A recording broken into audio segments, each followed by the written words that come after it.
हो मनीस पातक्यांक घेता आणि तांचे सांगाता जेवंकी जेवता म्हणल्या उतरांनी एक अयोग्यताय आसा। ही अयोग्यताय जेजूची न्हय बगर जेजून लागीं केल्ल्यांची पातक्यांची अयोग्यताय ती। जेजू संगी जेवणाक बसूंक आणि जेजूक लागीं सोरूंक हो पातक्यांचो वर्ग अर्ह न्हय वा अयोग्य वा योग्य न्हय। ही उतरां वेचीक पोताच्या तोंडांतल्यान आनीकी चड स्पष्ट जातात। ताणें सांगलें, बाबा म्हज्या वांट्या घेवचो आस्तीचो हिस्सो म्हाका दी। योग्यपणी ताणें हांगासर बाबा म्हणलें आनी बापायन योग्यपणी ताका आस्त वांटून दिली। आपलें सगळें धाकट्या पुतान विबाडलें, आपलें सगळें ताणें होगडायलें। दुकरांचे कणकावचे परिस्थितीक तो पावलो। इतलो अयोग्य पूत तो जालो।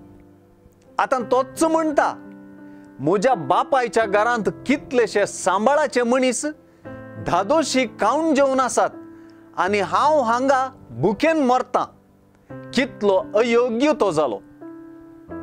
आपल्या बापायच्या कामागारांची योग्यताय सयत ताका ना जाली। म्हूण धरून तो म्हणटा, हांव आतांच उठोन म्हज्या बापाय सरशीन वेता आनी म्हणटा, बाबा देवाचे आनी तुजे विरोध हांवें पाप आदारलें।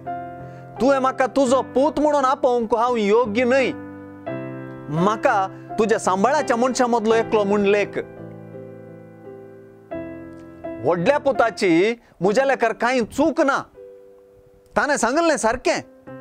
कलवंतांचेर आपली आस्त विबाडलेल्याची योग्यताय कितें म्हणून ताणें सांगलें। पूण बापायन आपली जिणी बदलून पश्चाताप पावल्ल्याची योग्यताय फाटीं जोडून दिली। हो म्हजो पूत मोर्न पावल्लो, तो आतां जिवंत जाला। चुकून गेल्लो, तो आतां फाटीं मेळ्ळा अशें बापूय म्हणालो। हो म्हजो पूत म्हणालो।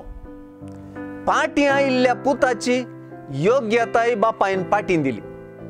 त्या फेस्ताच्या दाबाज्यांत योग्यताय परगटली। पातक तर पूत वा धूव वा भुरगीं म्हणूंक अयोग्य करता। पातक देवा लागीं वा भावंडा लागीं आमकां संबंधाक अयोग्य करता। आमची योग्यताय काडून सोडता। योग्यताय जोडून दिवची एकच वाट जिणी बदलप। हीच मोर्नांतली पुनर्जिवंत जावची वाट।